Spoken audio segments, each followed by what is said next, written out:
ओम शांति। 29 जनवरी 2025। बाबा के महावाक्य।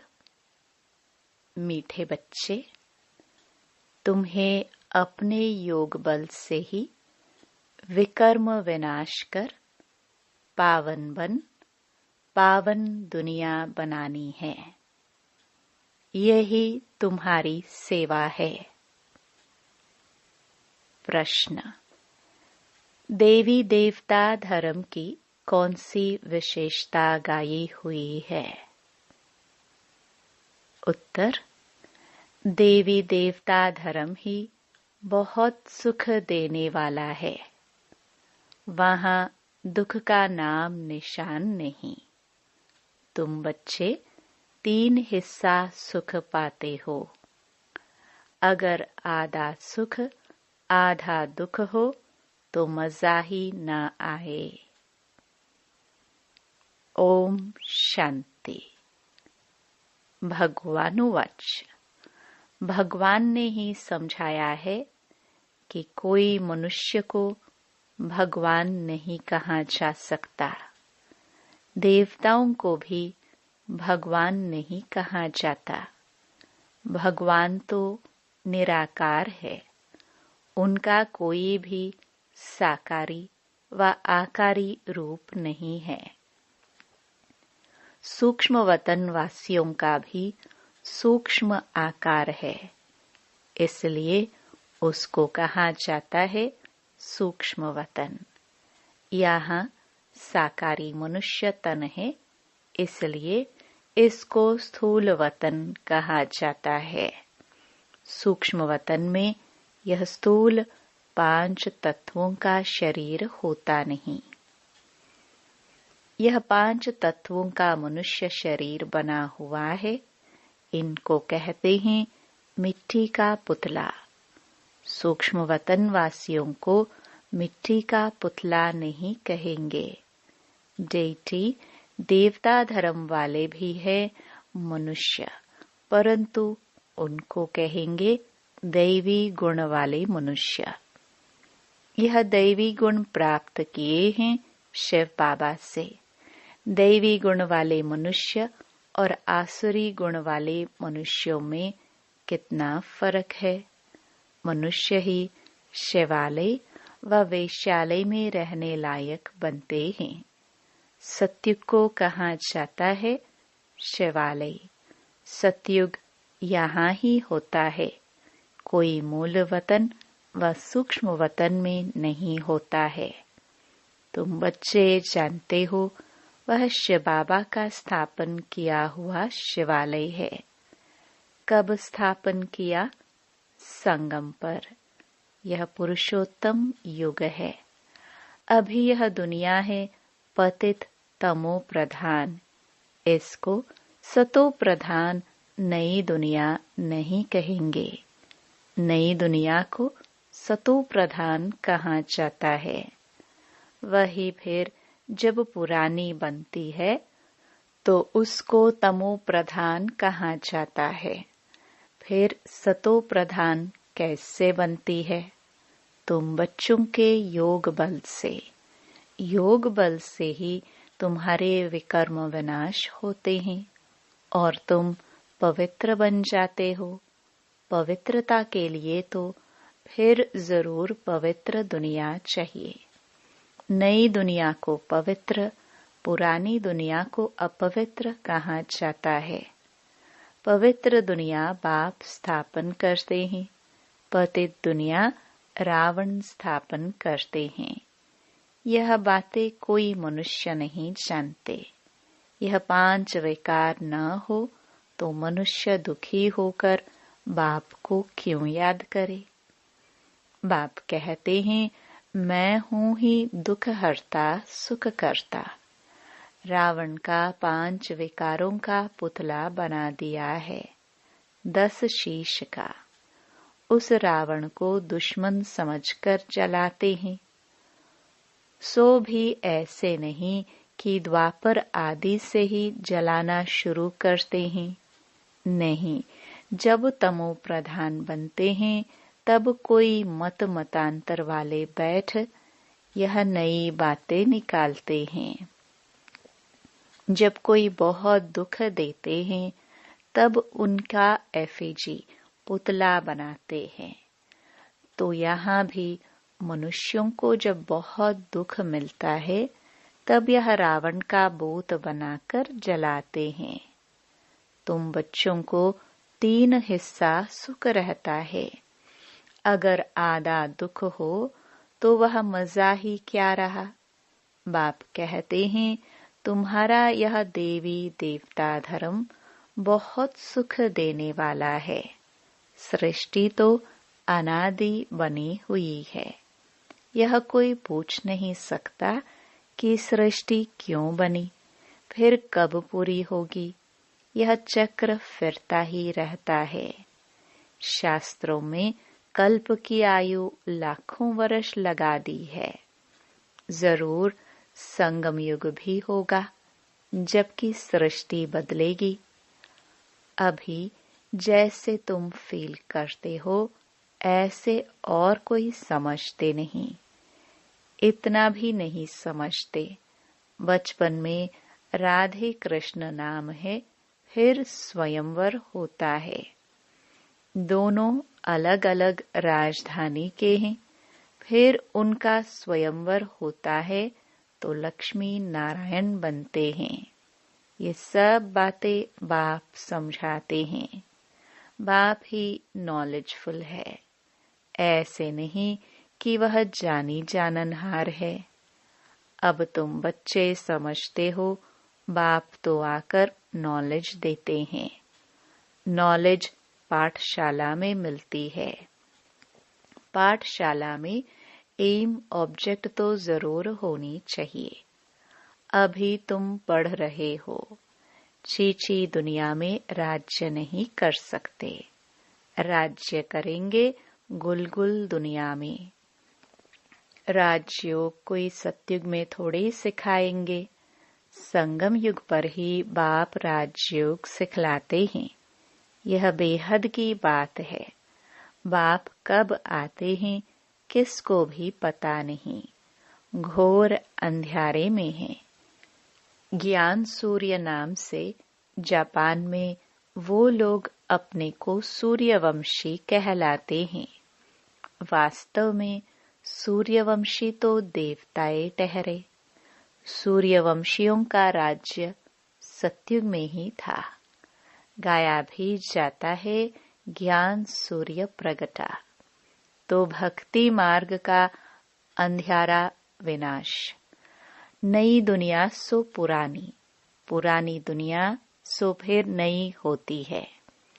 यह बेहद का बड़ा घर है। कितना बड़ा मांडवा है। सूर्य चांद सितारे कितना काम देते हैं। रात्रि को बहुत काम चलता है। ऐसे भी कई राजा लोग हैं जो दिन को सो जाते, रात को अपनी सभा आदि लगाते हैं, खरीदारी करते हैं। यह अभी तक भी कहां-कहां चलता है। मील्स आदि भी रात को चलती हैं। यह है हद के दिन रात, वह है बेहद की बात। यह बातें सिवाय तुम्हारे और किसी की बुद्धि में नहीं है। शिव बाबा को भी जानते नहीं। बाप हर बात समझाते रहते हैं। ब्रह्मा के लिए भी समझाया है। प्रजापिता ब्रह्मा है। बाप जब सृष्टि रचते हैं तो जरूर किसमें प्रवेश करेंगे। पावन मनुष्य तो होते ही सतयुग में हैं। कलयुग में तो सब विकार से पैदा होते हैं, इसलिए पतित कहाँ जाता है। मनुष्य कहेंगे विकार बिगर सृष्टि कैसे चलेगी। अरे देवताओं को तुम कहते हो संपूर्ण निर्विकारी। कितनी शुद्धता से उन्हों के मंदिर बनाते हैं। ब्राह्मण बिगर कोई को अंदर अलाउ नहीं करेंगे। वास्तव में इन देवताओं को विकारी कोई टच कर नहीं सकता, परंतु आजकल तो पैसे से ही सब कुछ होता है। कोई घर में मंदिर आदि रखते हैं तो भी ब्राह्मण को ही बुलाते हैं। अब विकारी तो वह ब्राह्मण भी है, सिर्फ नाम ब्राह्मण है। यह तो दुनिया ही विकारी है, तो पूजा भी विकारियों से होती है। निर्विकारी कहाँ से आए? निर्विकारी होते ही हैं सतयुग में। ऐसे नहीं कि जो विकार में नहीं जाते उनको निर्विकारी कहेंगे। शरीर तो फिर भी विकार से पैदा हुआ है ना। बाप ने एक ही बात बताई है कि यह सारा रावण राज्य है। राम राज्य में है संपूर्ण निर्विकारी, रावण राज्य में है विकारी। सतयुग में पवित्रता थी तो पीस प्रॉस्पेरिटी थी। तुम दिखला सकते हो। सतयुग में इन लक्ष्मी नारायण का राज्य था ना। वहां 5 विकार होते नहीं। वह है ही पवित्र राज्य जो भगवान स्थापन करते हैं। भगवान पतित राज्य थोड़ी स्थापन करते हैं। सतयुग में अगर पतित होते तो पुकारते न। वहां तो कोई पुकारते ही नहीं। सुख में कोई याद नहीं करते। परमात्मा की महिमा भी करते हैं। सुख के सागर, पवित्रता के सागर। कहते भी हैं शांति हो। अब सारी दुनिया में शांति मनुष्य कैसे करेंगे? शांति का राज्य तो एक स्वर्ग में ही था। जब कोई आपस में लड़ते हैं तो सुलह शांति कराना होता है। वहां तो है ही एक राज्य। बाप कहते हैं इस पुरानी दुनिया को ही अब खत्म होना है। इस महाभारत लड़ाई में सब विनाश होते हैं। विनाश काले विपरीत बुद्धि। अक्षर भी लिखा हुआ है। बरोबर पांडव तो तुम हो ना। तुम हो रूहानी पंडे। सबको मुक्ति धाम का रास्ता बताते हो। वह है आत्माओं का घर शांति धाम। यह है दुख धाम। अब बाप कहते हैं इस दुख धाम को देखते हुए भी भूल जाओ। बस अभी तो हमको शांति धाम में जाना है। यह आत्मा कहती है। आत्मा रियलाइज करती है। आत्मा को स्मृति आई है कि मैं आत्मा हूँ। बाप कहते हैं मैं जो हूँ, जैसा हूँ, और तो कोई समझ ना सके। तुमको ही समझाया है मैं बिंदी हूँ। तुम्हें यह घड़ी घड़ी बुद्धि में रहना चाहिए कि हमने 84 का चक्र कैसे लगाया है। इसमें बाप भी याद आएगा, घर भी याद आएगा, चक्र भी याद आएगा। इस वर्ल्ड की हिस्ट्री ज्योग्राफी को तुम ही जानते हो। कितने खंड हैं, कितनी लड़ाई आदि लगी। सतयुग में लड़ाई आदि की बात ही नहीं। कहाँ राम राज्य, कहाँ रावण राज्य। बाप कहते हैं अभी तुम जैसे कि ईश्वरीय राज्य में हो, क्योंकि ईश्वर यहाँ आया है राज्य स्थापन करने। ईश्वर खुद तो राज्य करते नहीं, खुद राजाई लेते नहीं, निष्काम सेवा करते हैं। ऊंच ते ऊंच भगवान है सब आत्माओं का बाप। बाबा कहने से एकदम खुशी का पारा चढ़ना चाहिए। अतीन्द्रिय सुख तुम्हारी अंतिम अवस्था का गाया हुआ है। जब इम्तिहान के दिन नजदीक आते हैं, उस समय सब साक्षात्कार होते हैं। अतीन्द्रिय सुख भी बच्चों को नंबरवार है। कोई तो बाप की याद में बड़ी खुशी में रहते हैं। तुम बच्चों को सारा दिन यही फीलिंग रहे कि ओहो बाबा, आपने हमें क्या से क्या बना दिया। आपसे कितना न हमें सुख मिलता है। बाप को याद करते प्रेम के आंसू आ जाते। कमाल है, आप आकर के हमको दुख से छुड़ाते हो, विषय सागर से क्षीर सागर में ले चलते हो। सारा दिन यही फीलिंग रहनी चाहिए। बाप जिस समय तुमको याद दिलाते हैं तो तुम कितने गदगद होते हो। शिव बाबा हमको राजयोग सिखला रहे हैं। बरोबर शिवरात्रि भी मनाई जाती है, परंतु मनुष्यों ने शिव बाबा के बदले श्री कृष्ण का नाम गीता में दे दिया है। यह बड़े ते बड़ी एकज भूल है। नंबर 1 गीता में ही भूल करती है। ड्रामा ही ऐसा बना हुआ है। बाप आकर यह भूल बताते हैं कि पतित पावन मैं हूँ व श्री कृष्ण। तुमको मैंने राजयोग सिखलाए, मनुष्य से देवता बनाया। गायन भी मेरा है ना। अकाल मूर्त अजोनी श्री कृष्ण की यह महिमा थोड़ी कर सकते। वह तो पुनर्जन्म में आने वाला है। तुम बच्चों में भी नंबरवार है, जिनकी बुद्धि में ये सब बातें रहती हैं। ज्ञान के साथ चलन भी अच्छी चाहिए। माया भी कोई कम नहीं। जो पहले आएंगे वह जरूर इतनी ताकत वाले होंगे। पाटधारी भिन्न भिन्न होते हैं ना। हीरो हीरोइन का पाठ भारतवासियों को ही मिला हुआ है। तुम सबको रावण राज्य से छुड़ाते हो।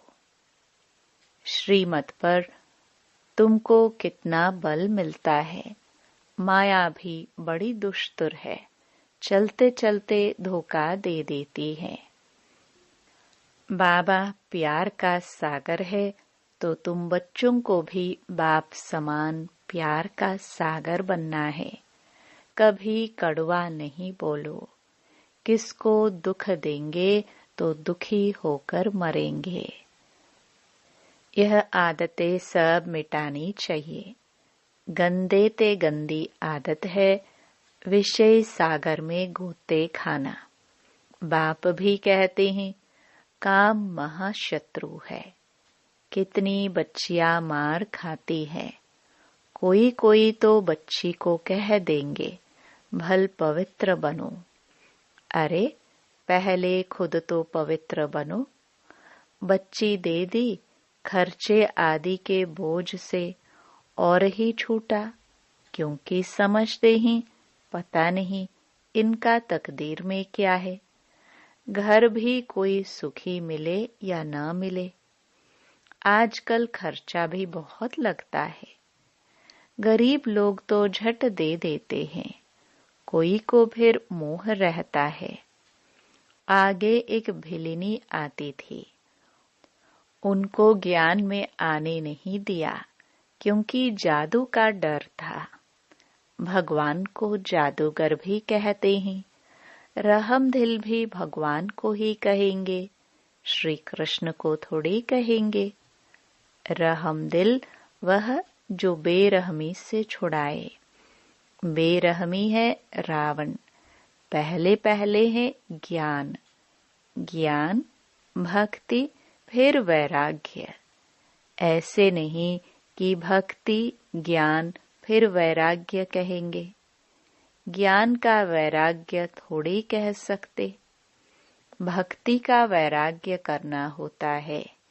इसलिए ज्ञान, भक्ति, वैराग्य यह राइट अक्षर है। बाप तुमको बेहद का अर्थात पुरानी दुनिया का वैराग्य कराते हैं। सन्यासी तो सिर्फ घर बार से वैराग्य कराते हैं। यह भी ड्रामा में नोंद है। मनुष्यों की बुद्धि में बैठता ही नहीं। भारत 100% सॉल्वेंट, निर्विकारी, हेल्दी था। कभी अकाले मृत्यु नहीं होती थी। इन सब बातों की धारणा बहुत थोड़ों को ही होती है। जो अच्छी सर्विस करते हैं वह बहुत साहूकार बनेंगे। बच्चों को तो सारा दिन बाबा बाबा ही याद रहना चाहिए, परंतु माया करने नहीं देती।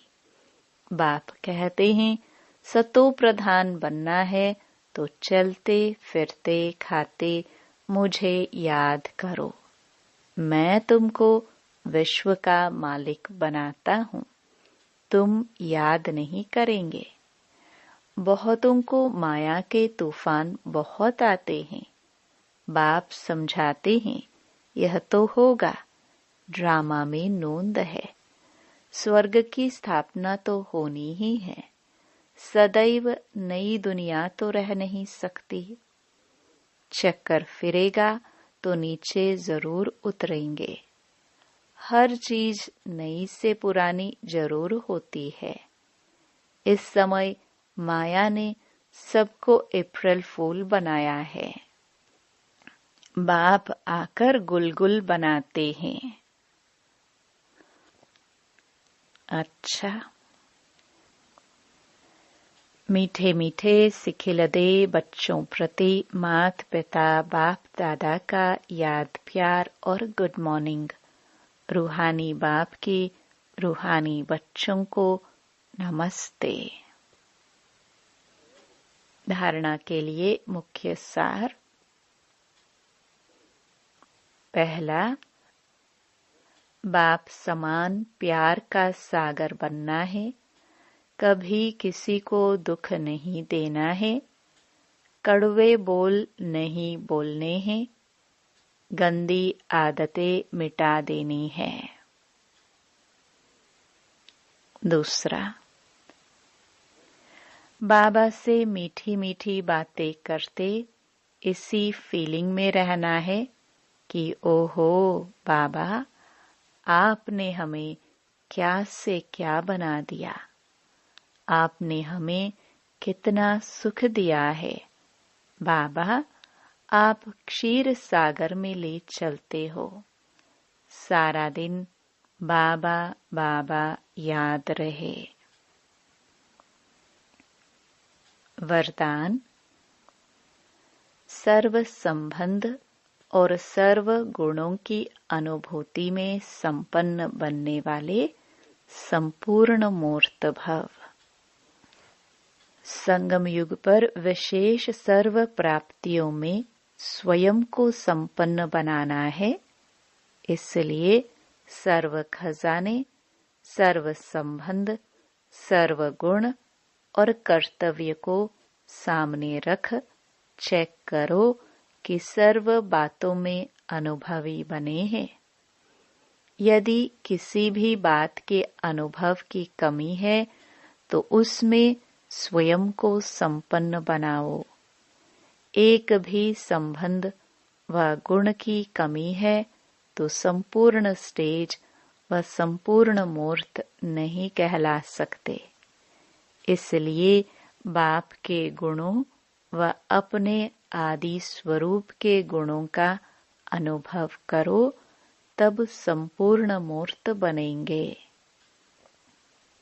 स्लोगन, जोश में आना भी मन का रोना है। अब रोने का फाइल खत्म करो। अपनी शक्तिशाली मनसा द्वारा सकाश देने की सेवा करो। मनसा सेवा करने के लिए सर्व शक्तियों को अपने जीवन का अंग बना लो। ऐसे बाप समान परफेक्ट बनो जो अंदर कोई डिफेक्ट न हो। तब श्रेष्ठ संकल्पों की एकाग्रता द्वारा अर्थात मनसा द्वारा स्वतः सकाश फैलेगी। ओम शांति।